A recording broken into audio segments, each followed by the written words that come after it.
Today I'd like to start off by reading and discussing a little bit about Moses and his life in Egypt, where he was born and lived his first 40 years. The Bible doesn't say much about Moses' life in Egypt, but in Acts 7:22, it does say Moses was educated in all the wisdoms of the Egyptians and was powerful in speech and action. During the times, records show the Egyptians had a great education system there. They had a university. At the university, they studied astronomy, chemistry, mathematics, engineering, music, and art.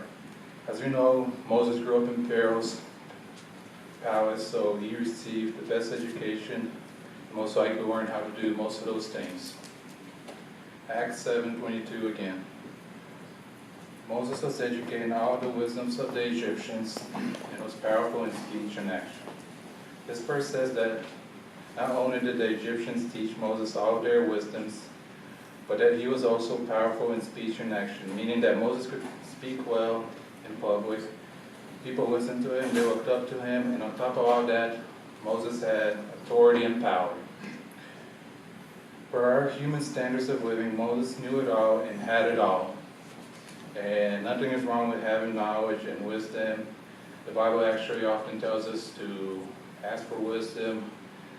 But in Moses' case, all of his 40 years of learning, all the wisdoms he received from the Egyptians, and the rest of the accomplishments that Moses had in Egypt, they're all summarized in just a few verses in the Bible. Why?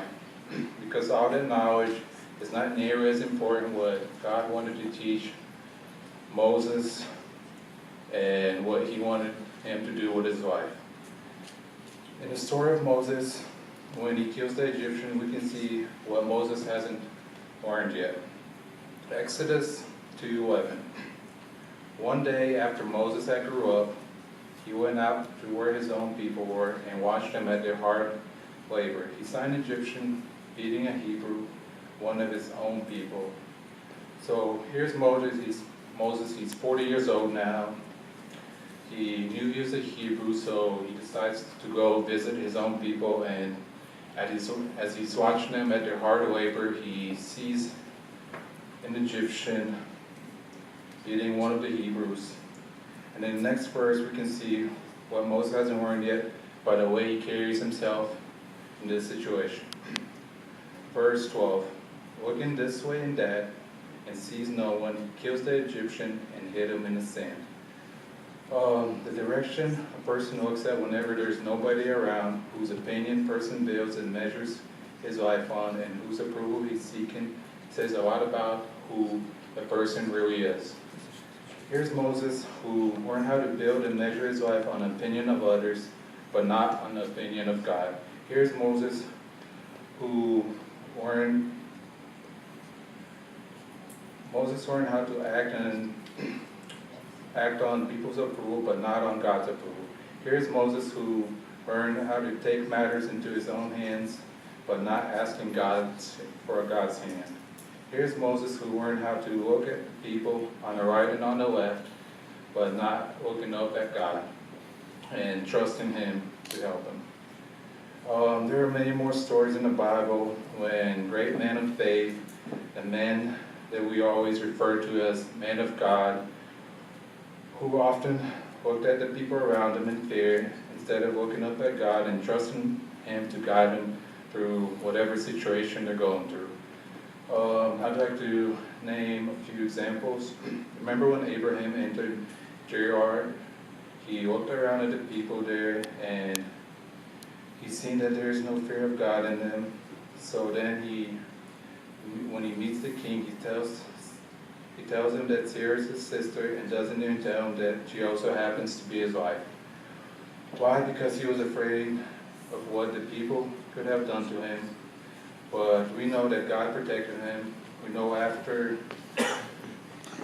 the king took Abraham's wife home, God came to him in a dream and told him that if he doesn't return Abraham's wife back to him, that he and everyone in his household will die.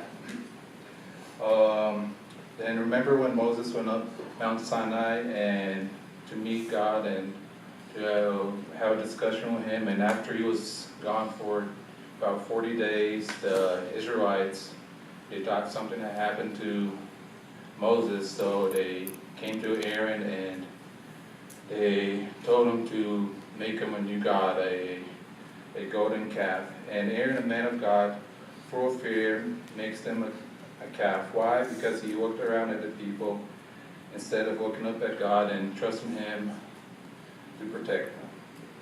One more example. Remember Peter's denial? After being a follower of Christ for a few years now, after seeing lots and lots of miracles and works of God, after knowing that Jesus is the Son of God, Peter still denies Jesus 3 times. Why? Because Peter was looking around at the people and was afraid of them and what they could do to him.